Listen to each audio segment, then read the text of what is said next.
سلام خدمت همه دوستان، به درس سوم خوش اومدین. امروز میخوام یک کلمه خیلی کاربردی رو براتون توضیح بدیم و کلمه جالبیه که بخوان کسی رو اذیتش کنیم میتونیم به کار ببریم. کلمه به معنی حسود هست. اگه به یه نفر بخوام بگین حسود، از این کلمه استفاده میکنید. کلممون چیه؟ جلس. دو بخش هست. جلس. جلس. با من تکرار کنید. جلس. جلس. جلس. جلس. به چه معناست؟ به معنی حسود.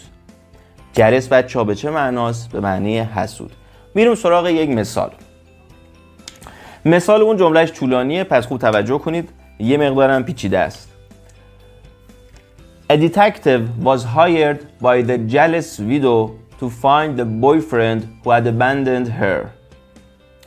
کلمه به کلمه براتون معنی میکنم. یعنی یک. detective یعنی کاراگاه. سه بخش هستش. اینجوری کار کنین که بتونین راحت تر تلفظ کنین. detective. detective. detective. detective یعنی چی؟ یعنی کاراگاه. A detective یعنی یک کاراگاه. was یعنی شد. was یعنی شد. hired یعنی استخدام. was hired یعنی استخدام شد. A detective was hired یعنی یک کاراگاه استخدام شد. که چیکار کنه؟ الان میخواد بگه. by یعنی توسط. میخوام بگیم این توسط کی استخدام شد؟ by یعنی توسط the jealous widow. خب معنی the باشه بموند، اینجا بعد توضیح میدم. jealous هم که یعنی حسود، جزء درسمونه. widow. widow یعنی زن بیوه. بیوه زن. یک بیوه زن یا خانومی که بیوه شده، شوهرش حالا فوت شده یا هرچی. widow یعنی بیوه زن. widow یعنی بیوه زن. خب by the jealous widow توسط بیوه زن حسود، یعنی اون کاراگاه توسط این بیوه زن حسود استخدام شد. to find.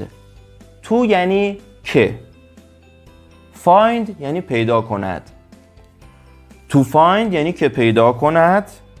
اون کاراگاه توسط این خانم استخدام شد. اینجا میخوام بگیم که پیدا کند. the boyfriend. the که حالا بازی معنیش بماند. boyfriend یعنی دوست پسر.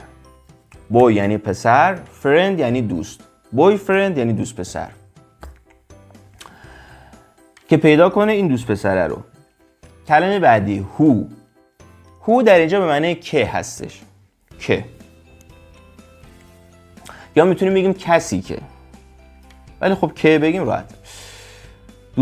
دوست پسرش رو کسی که، یا دوست پسرش رو که خب had abandoned.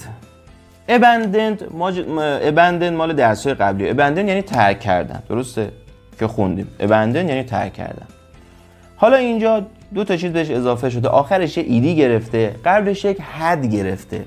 عزیزان اینا با هم دیگه که همه اضافه شدن had abandoned این معنی رو میده ترک کرده بود. ترک کرده بود. یعنی این دوست پسر ترک کرده بوده. کیو ترک کرده بوده؟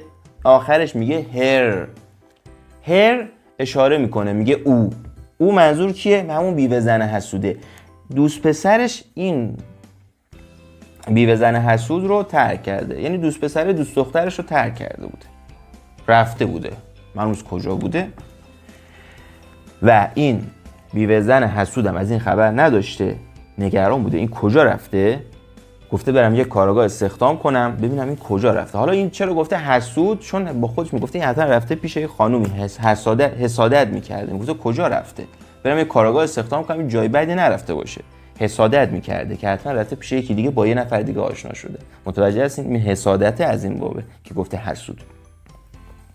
خب این جمله رو یه بار دوباره بخونیم با هم. A detective یک کاراگاه was hired شد استخدام یا استخدام شد by توسط the jealous widow بیوه زن حسود to to find که پیدا کند the boyfriend دوست پسرش رو who که had abandoned ترک کرده بود her او را.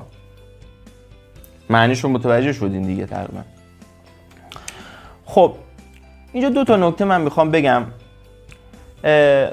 واژه ده رو میخوام توضیح بدم دیگه، اینجا لازم نیستم توضیح بدم چون که دو تا هم به کار رفته. یه توضیح مختصر میدم سریع رد میشم. و یه مقدار این که طریقه کاربرد این جمله رو میخوام توضیح بدم. خب اول میریم سراغ واژه ده. اینجا دو بار واژه ده به کار رفته. یه بار سر jealous ویدو گفته the jealous ویدو، یه بار هم سر the boyfriend. اونجا دو تا جا به کار رفته. آقا ده معنی چی میده؟ ببینید ده حرف تعریفه، یعنی شناخت، از شناخت میاد. یعنی ما کسی رو که میشناسیم براش ده به کار میبریم. اگه یک مردی رو بخوام مثلا با درباره‌اش صحبت کنیم که نمیشناسیم میگیم میگیم امن، میگیم یک مردی، من نمیشناسم کی هستش. اما اگه اون مرده رو بشناسیم میگیم the man، اون مردی که میشناسیم میدونیم درباره چی داریم صحبت میکنیم. شناختن منظور این نیستش اسم و فامیلش رو بدونیم، کجا زندگی میکنه، شناسیم، اینا رو کار نداریم ما.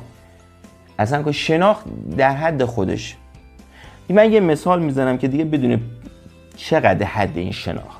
فرض کنیم من یه نویسنده‌ام، دارم کتاب می‌نویسم، همونجور نوشتم و اینا شروع میکنم میگم آقا یک مردی اومد تو خونه من، میگم a man come to my house. یه مردی a man came to my house. یه مردی اومد داخل خونه من، وارد خونه من شد. خب بعدش ادامه جمله میمیسم the man said. حالا من جمله رو نمیخوام، من گیج میشه شما معنیاشو چیه اینا پروبال نمیدم. اینو فقط میخوام بگم آقا من الان دارم جمله رو میمیسم، اول گفتم یک مردی اومد تو خونه من، حالا که دوباره میخوام ادامهش رو بگم میگم ده من، دیگه نمیگم امن. چرا اینجوری میشه؟ به خاطر اینکه آقا همین حد که درباره مرد صحبت کردم جمله قبلی، جمله جدید که میخوام دیگه با درباره اون مرد صحبت کنم میگم ده من. یعنی چی؟ یعنی همون مردی که جمله قبل باش درباره‌اش صحبت کردم، یعنی همین حد میشه شناخت. همین حد این میشه شناخت. A man came to my house. The man said to me. مثلا یه مردی اومد تو خونه من، همون مرده به من گفت. الان که دارم میگم اون مرده به من گفت، اینجا میشه شناخته شده. اول گفتم من یک مردی اومد تو خونه من، حالا میگم اون مرده به من گفت. همین حد که شما فهمیدی اون مرده اومده تو خونه، داری درباره او صحبت میکنی، برای شما شناخت ایجاد شد. همون مرده که اومده خونه‌اش هستش. همینجا دیگه باید ده به کار بره، دیگه نمیتونی به کار بره. پس فهمیدین شناختش در چه حده؟ شناختی که ما میگیم خب این یک نمونه. خیلی خوب. حالا اینجا پس این ده اینجور جا میاد. حالا نمیخواد هی بریم فکر کنیم آقا ما این شناخت از چه جهت بوده. این یک نمونهش بود. اینو نمیخواد فکرتون رو خیلی درگیر کنید. فقط بدونید ده یعنی حرف تعریف. متوجه هستین؟ برای شناخته شدن و اینها هستش. اصلا هم ترجمه میخوام بکنی کار نداریم، معنی نمیکنیم اونو. متوجه هستین؟ اونجوری نیستش. خب حالا The jealous ویدو برای مخاطبا شناخته شده بوده. The boyfriend چرا شده؟ ده سر the boyfriend اومده چون میخواد بگه دوست پسر همین خانومه بوده. چون دوست پسر همین بیوه زنه بوده، از این جهت شناخت ایجاد شده، گفته the boyfriend. این همینجا باشه، خیلی فکرتون درگیر نکنید که آقا ده چی بود، تموم شد رفت، خیلی فکر درگیر نکن. خب بیام قسمت بعدی یک مطلب دوم من بگم. آقا اینجا یک مقدار جملهش پیچیده است، برای ما جا نمیفته. آقا چرا اینجوری به کار میبرن؟ چرا میگن a detective was hired by the jealous widow؟ میدونی میخوام چی بگم؟ اینو میخوام بگم. میگم آقا ما اگه میخواستیم صحبت کنیم اینو میگفتیم آقا بیوه زن رفته یک کارگاه رو استخدام کرده. تمام. چرا بیان بگیم آقا یک کارگاهی استخدام شد که بعد بیان بگیم توسط بیوه زن؟ اصلا ما اول ما بخوایم صحبت کنیم میگیم آقا بیوه زن رفته یک کارگاه رو استخدام کرد. تمام. اما این داره میگه کارگاه استخدام شد، بعد باز میاد توضیح میده توسط بیوه زن. بابا چه کاریه؟ من میخوام اینو بهت بگم. تو انگلیسی اینجوری زیاد به کار میبرن. متوجه هستی؟ این کتاب آقا، این کتابو مثلا نمیاد بگه آقا یک کتاب علی رفت یک کتاب خرید، میگه کتاب خریده شد توسط علی. اینجوری زیاد به کار میبرن. تو فارسی هم ما میتونیم اینجوری بگیم، ولی ما معمولا میگیم آقا علی کتاب خرید دیگه. نمیان بگیم یک کتاب خریده شد توسط علی. اینجوری نمیگیم. ولی اینا اینجوری میگن. اینم دو تا مطلب.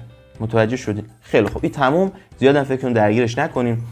میخوایم آقا جمله رو با هم چند بار بخونیم که قشنگ جا بیفته. اگه شما خسته شده نیاز نمیبینی که جمله رو دوباره گوش بدی، الان ویدیو رو ببند، برو دنبال کارت. فقط این تکلیفایی که بهت میگم انجام بده. ببین از روی جلس یه صفحه بنویس، حتما بنویس که این طریقه نوشتنش تو ذهنت جا بیفته. چطور باید درست بنویسی؟ یه صفحه از روی جلس بنویس. همینطور که داری میمیسی بگو جلس یعنی حسود، جلس یعنی حسود. اینجوری بگو با خودت. این جمله رو یه بار بنویس، نمیخواد بیشتر بنویسی. یه بار جمله رو بنویس. اما ازت میخوام جمله رو حفظ کنی، همونطور که من حفظم. از این تکست was hired by the jealous widow to find the boyfriend who had abandoned her. تموم. اینو حفظش کن. الان اگه دوست داری بعد از من ادامه ویدیو رو گوش بده، تکرار کن که قشنگ تو ذهنت جا بیفته. مطلب سوم، همین الان همین جلس رو پایین بر من کامنت کن. همین الان ویدیو رو بستی، جلس رو کامنت کن. توی دیسکریپشن نوشتم، تو کپشن نوشتم توضیحات. از اونجا نگاه کن، جلس رو همین الان تایپ کن، معنیش هم بنویس تو کامنت. همین الان تمرین تا انجام دادی، هم از ما هم حمایت کردی. خب حالا میریم سراغ جمله‌مون. چند بار میخوام با هم تکرار کنیم. A detective یک کاراگاه. was شد hired استخدام، یعنی استخدام شد. A detective was hired یک کاراگاه استخدام شد. by the jealous widow. by یعنی توسط. the jealous widow بیوه زن حسود. to find که پیدا کند. the boyfriend دوست پسرش رو. who که had abandoned ترک کرده بود her او را. حالا من کلمه به کلمه میگم، شما بعد از من تکرار کنید. A detective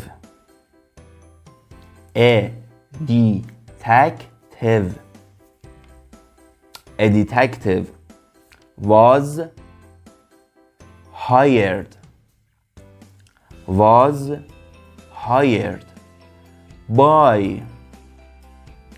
by the jealous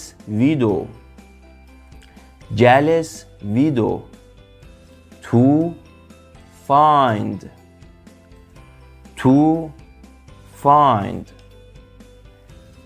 the boyfriend who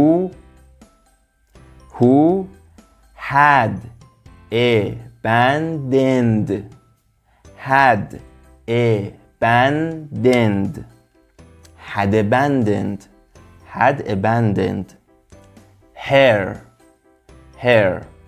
حالا جمله رو دو سه بخش میکنیم، با هم تکرار میکنیم. A detective was hired.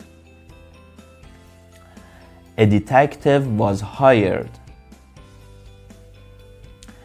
A detective was hired by the jealous widow. By the jealous widow. By the jealous widow. To find the boyfriend. To find the boyfriend who had abandoned her. Who had abandoned her. Who had abandoned her. درس امروزمون تموم شد. امیدوارم که یاد گرفته باشید. هر جا که هستید موفق و پیروز باشید. در پناه حق.